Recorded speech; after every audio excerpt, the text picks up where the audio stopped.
warahmatullahi wabarakatuh. Selamat pagi, salam sejahtera bagi kita semua. Perkenalkan, saya Naila Justisia dengan NIM 010 3128 2429 086 jurusan Akuntansi Fakultas Ekonomi Universitas Sriwijaya. Pada kesempatan kali ini, saya akan menjelaskan mengenai teori permintaan, penawaran, dan juga keseimbangan pasar. Untuk mengetahui lebih lanjut, yuk simak video ini. Nah, materi pertama yang akan kita bahas adalah mengenai permintaan.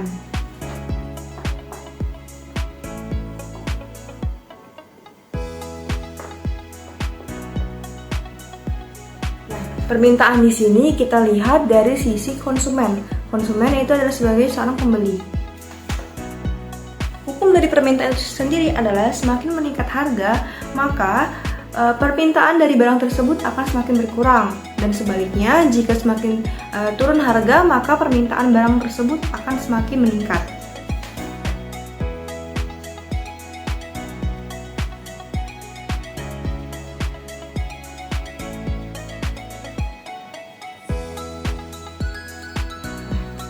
Harga di sini kita simbolkan sebagai P dan juga jumlah barang kita simbolkan dengan Q. Untuk permintaan itu sendiri ada beberapa hal-hal yang mempengaruhi. Yang pertama,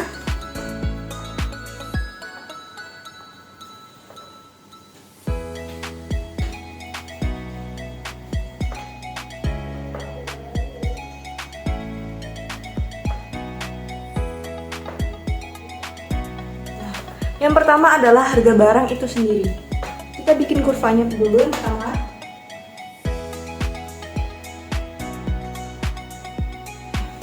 Kita asumsikan di sini jagung dengan harga 5.000 dengan jagung harga 4.000.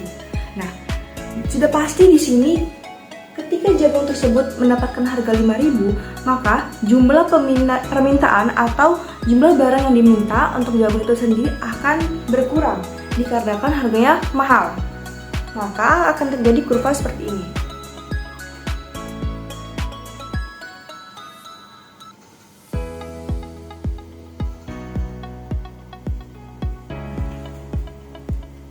Akan terdapat kata seperti ini, lalu tarik garis.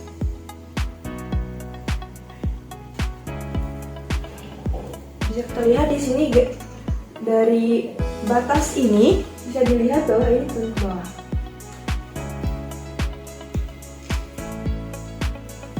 Selanjutnya yang kedua yaitu harga barang lain, yaitu ada dua, substitusi dan juga komplementer.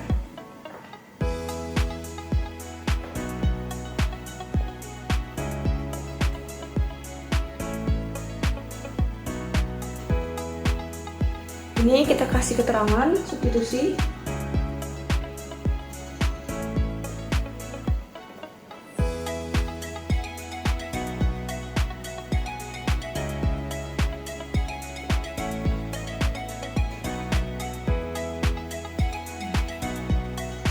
Nah, selanjutnya pada bagian harga barang substitusi. Untuk barang substitusi ini sendiri adalah barang yang dimana itu bisa digunakan sebagai pengganti dari bahan utama. Contohnya seperti bahan pokok kita itu adalah nasi, beras atau bisa disebut dengan beras. Nah, beras ini sendiri kita asumsikan bahwa beras ini memiliki harga yang mahal.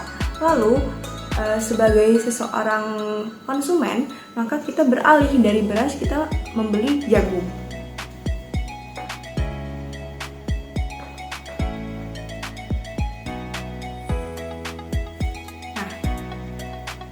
Dikarenakan beras meningkat, maka komplementernya juga akan meningkat. Nah, baiklah, berikut kurva yang akan saya gambarkan.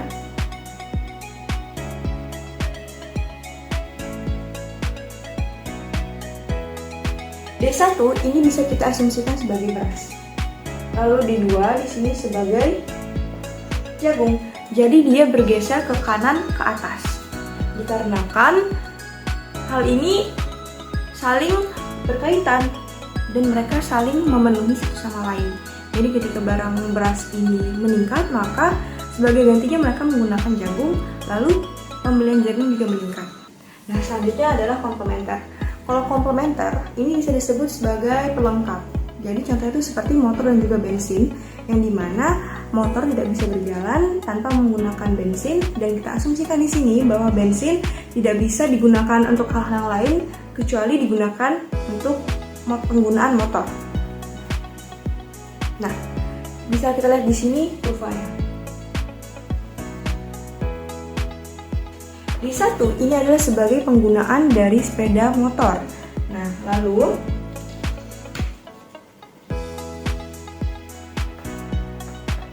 dengan motor meningkat, maka bensin juga akan meningkat. Tapi dengan sebaliknya, apabila motor menurun,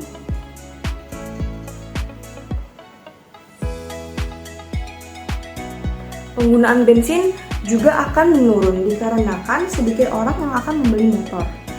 Kita lihat di sini bahwa kurvanya yaitu adalah di kiri bawah. Nah, selanjutnya kita akan masuk ke faktor-faktor lain yang mempengaruhi dari fungsi permintaan. Saya akan gambarkan terlebih dahulu kurvanya.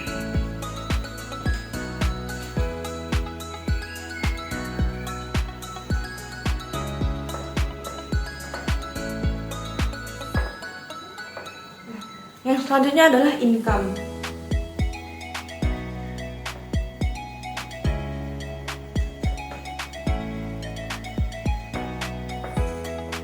Ini income dan yang ini inferior.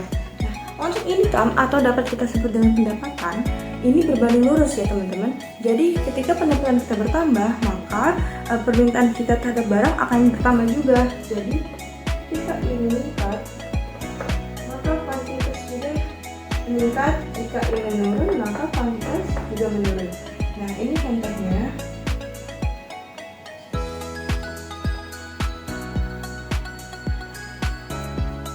Maka dapat kita sebutkan bahwa pergerakan dari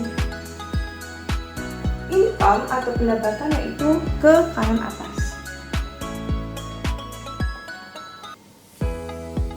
Selanjutnya inferior. Nah, untuk inferior ini sendiri, ketika I meningkat maka Q menurun, ketika income menurun maka Q meningkat. Untuk inferior ini kita asumsikan sebagai barang bekas. Jadi ketika pendapatan kita bertambah, maka keinginan permintaan kita terhadap barang bekas akan menurun. Ketika pendapatan kita berkurang, maka permintaan atau penggunaan kita terhadap barang bekas akan meningkat. Jadi seperti ini. Untuk kurvanya, maka akan terjadi pergeseran ke kiri bawah. Nah, dan juga apabila bagian inferior, ini D2 ini saya asumsikan apabila income-nya menurun, tapi apabila income-nya meningkat, maka di sini dia juga bisa ke kanan atas. Nah, di sini saya akan menjelaskan poin pertama, poin kedua. Poin pertama, apabila income meningkat, maka kuantitas akan menurun, yaitu seperti di D2 ini. Apabila income menurun dan kuantitas meningkat, maka akan seperti D3 ini atau pergeseran ke kanan atas. Nah, ini seperti ini, dan yang ini seperti ini. Seperti itu teman-teman. Nah, untuk faktor selanjutnya yang akan saya bahas adalah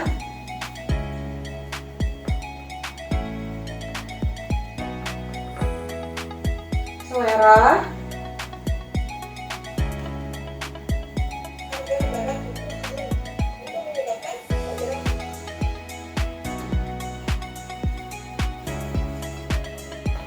distribusi pendapatan,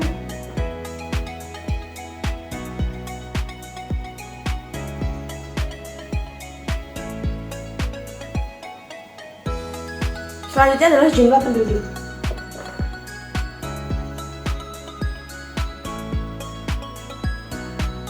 Nah, di bagian selera, apabila selera kita meningkat atau taste kita meningkat, maka permintaan akan meningkat. Jadi ini berbanding lurus.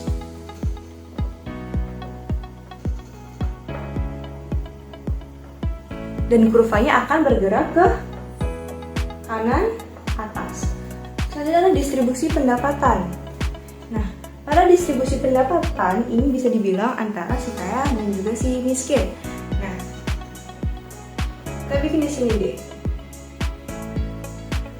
Nah, pada bagian distribusi pendapatan, jika distribusi pendapatan semakin meningkat, maka permintaannya akan meningkat.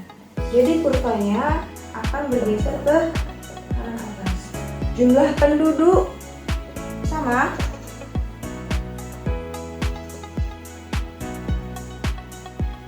dikatakan di sini bahwa semakin banyak jumlah penduduk, maka akan semakin banyak permintaan-permintaan yang mempengaruhi setiap konsumen. Jadi ini akan bergeser ke kanan atas. Nah, jadi setelah saya menjelaskan beberapa faktor yang mempengaruhi dari fungsi permintaan, jadi yang hanya melakukan pergerakan yaitu hanya satu, yaitu harga barang itu sendiri. Selain itu, seperti tadi saya jelaskan selera, distribusi pendapatan, dan juga jumlah penduduk. Setelah itu ada substitusi, komplementer, itu adalah pergeseran. Jadi untuk pergerakan yaitu hanya satu, yaitu harga barang itu sendiri, atau bisa disebut dengan CP. Selanjutnya kita akan membahas contoh soal mengenai dari kurva permintaan.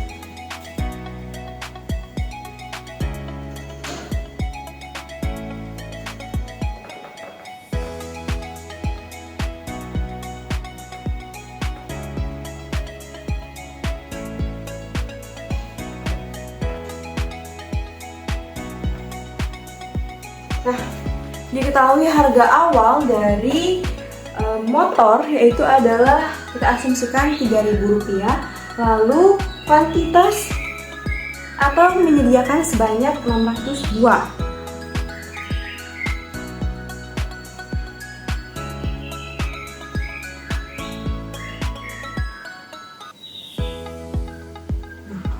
Lalu terjadi penurunan harga sebesar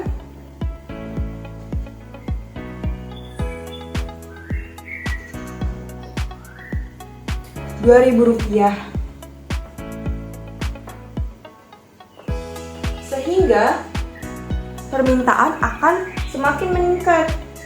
Dengan harga Rp2.000 akan tersedia sebesar 900 buah. Lalu setelah mengalami penurunan, naik lagi sebesar Rp4.000 dengan kuantitas 400.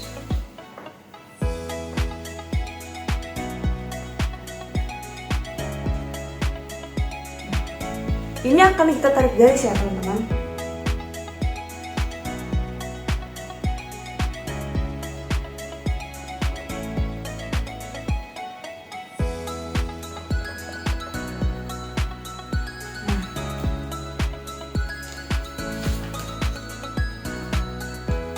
Setelah terbentuk seperti ini, kita akan membentuk kurva ini. Sini kita sebut dengan T, di sini kita sebut dengan R, di sini kita sebut dengan S. Dapat kita lihat di sini bahwa semakin meningkat harga, maka akan semakin sedikit barang yang tersedia. Semakin murah harga tersebut, maka barang yang tersedia akan semakin banyak. Itu tadi sejalan dengan hukum permintaan, yaitu apabila P meningkat, maka Q-nya menurun. Jika P menurun, Q-nya akan meningkat. Seperti itu. Selanjutnya kita akan melanjutkan materi ke fungsi penawaran. Baiklah, kita kembali lagi untuk membahas mengenai penawaran. Nah, untuk penawaran ini adalah hukum ini menggunakan slope positif, yaitu ketika harga meningkat maka penawaran akan semakin meningkat, jika harga menurun maka penawaran akan menurun.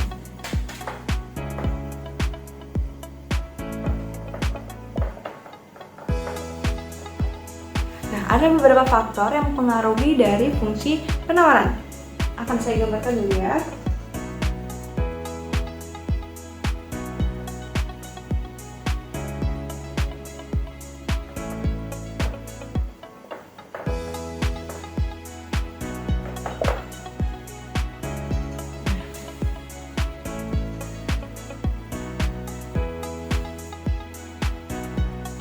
Jika fungsi penawaran, maka kurva yang akan terbentuk adalah seperti ini. Bisa terlihat di sini, jika semakin meningkat sebuah harga, maka penawarannya juga akan semakin banyak. Lalu selanjutnya adalah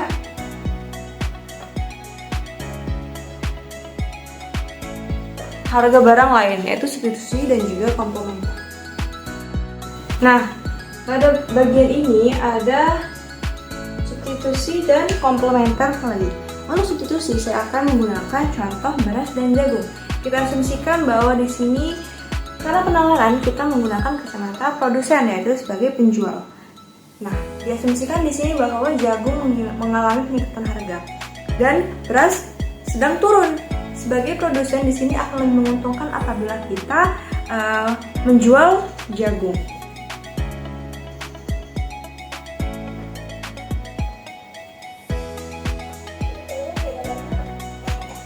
Maka ini akan seperti ini bentuknya.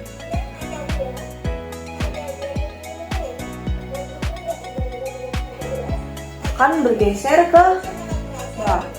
Nah, apabila harga jagung menurun lalu beras meningkat, maka hasilnya akan bisa seperti ini. Dia ke kiri atas. Jadi diasumsikan bahwa ini itu beras meningkat dan jagung menurun. Selanjutnya kita akan membahas mengenai komplementer. Nah, untuk komplementer kita akan menggunakan contoh teh dan gula. Karena teh dan gula ini satu kesatuan ya teman-teman. Kita asumsikan bahwa dengan minum teh kita harus menggunakan gula. Dan gula diperuntukkan untuk diminum bersama dengan teh. Oke. Apabila harga gula meningkat, maka kurva yang terbentuk akan seperti ini.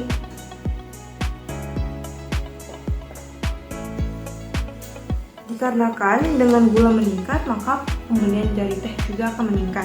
Dan sebaliknya, apabila gula menurun, maka pembelian dari teh juga akan menurun. Dan tidak menutup kemungkinan untuk dia bergeser ke kiri atas. Nah, selanjutnya setelah komplementer akan ada teknologi dan juga biaya produksi.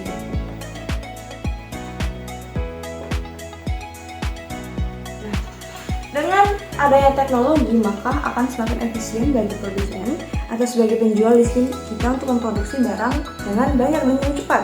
Maka semakin banyak produksi maka akan semakin banyak juga barang yang akan diterima.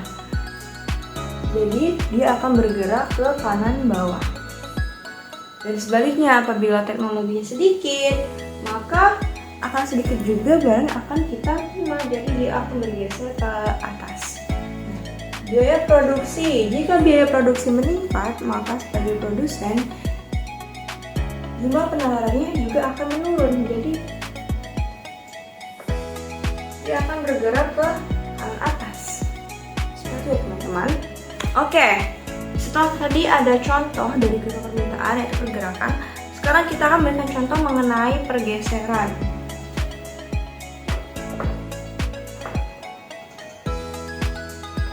Nah, bisa kalian lihat di sini.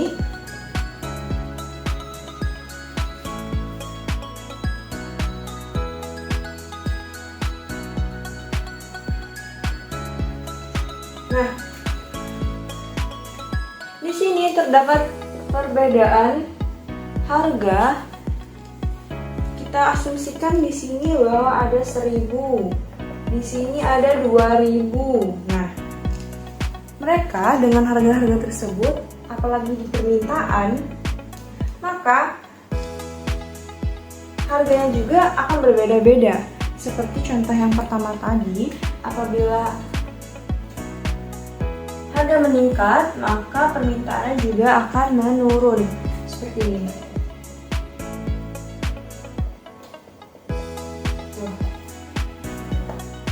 semakin tinggi harga, maka kuantitas jumlahnya juga akan semakin menurun. Hal ini dapat bergeser apabila terjadi perbedaan harga yang signifikan. Jadi beberapa periode, contohnya itu seperti bulan Januari, misalkan di sini harganya 2.000, lalu di bulan selanjutnya pada bulan Maret terjadi pergeseran karena terdapat perbedaan kuantitas. Nah, di sini dapat kita berikan keterangan.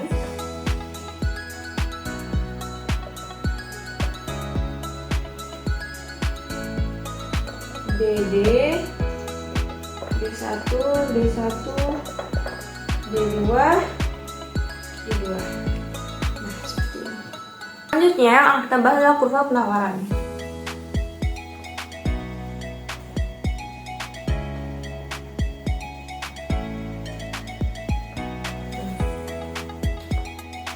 Untuk kurva penawaran, semakin meningkat harga, maka akan semakin meningkat juga penawarannya. Di sini misalkan 5.000, di sini 4.000, di sini 3.000.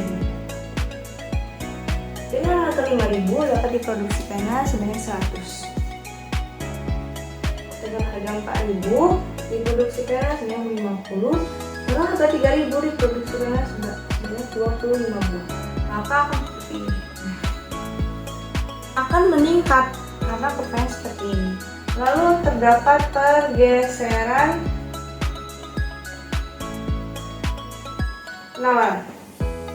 Nah, untuk pergeseran penawaran, di sini kita akan membuat seperti contoh sebelumnya.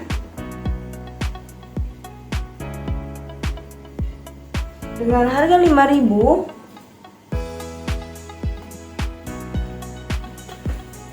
dapat dibuat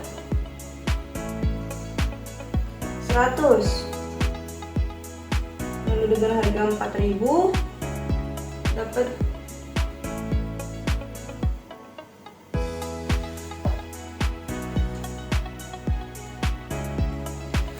dibuat sebanyak 50. Dengan harga 3.000 dibuat sebanyak 25. Nih, ini kita tarik garis.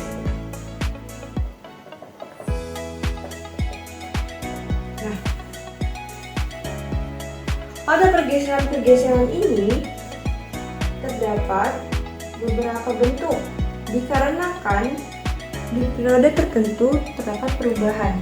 Pada bagian 5.000, di sini pada periode berikutnya yaitu memproduksi sebanyak 50. Di periode berikutnya lagi pada harga 5.000 akan diproduksi sebanyak 25. Nah, inilah yang akan membentuk seperti ini. Nih. Ini kita sebut sebagai SS, ini S1, ini S2. Nah, jadi bentuk pergeseran pada kurva penawaran ini seperti ini bentuknya. Dia akan terdapat kurvanya di sini. Seperti itu. Selanjutnya kita akan membahas mengenai keseimbangan pasar. Untuk mengetahui lebih lanjut, ikutin terus. Nah, selanjutnya kita akan membahas mengenai keseimbangan.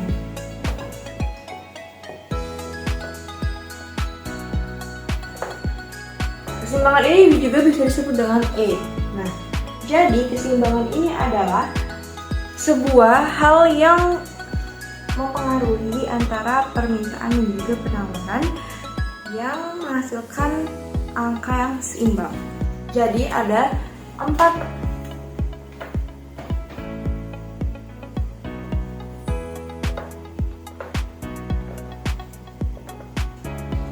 kemungkinan terjadinya keseimbangan.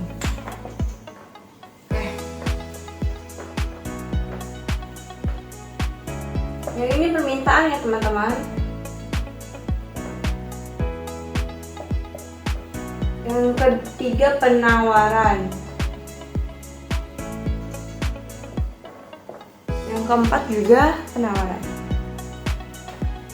Jadi, apabila penawaran meningkat, maka dia akan bergeser ke kanan. Karena permintaan menurun, dia akan bergeser ke kiri. Apabila penawaran meningkat, dia akan bergeser ke kanan, dan penawaran menurun, dia akan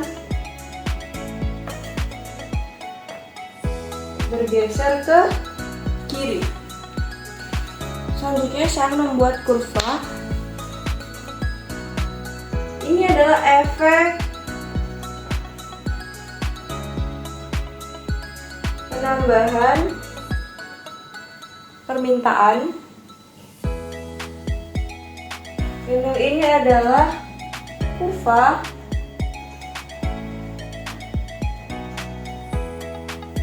efek penambahan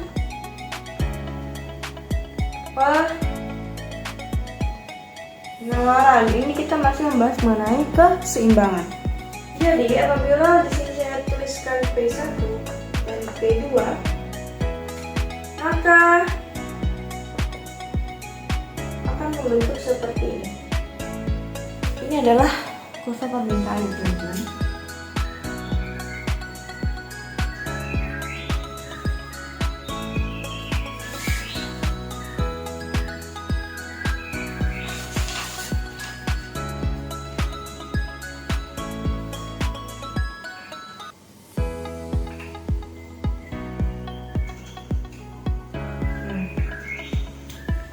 Nah, apabila sudah tulis seperti ini, maka akan ada garis seperti ini dengan S.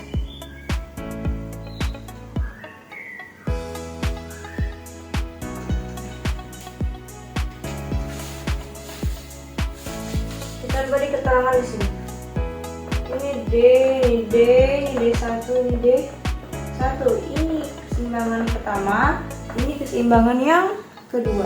Nah, selanjutnya apabila terjadi efek penambahan permintaan, ini itu akan membentuk P1 P Q1, P1 dengan P dengan P1. Nah, ini akan membentuk kurva seperti ini.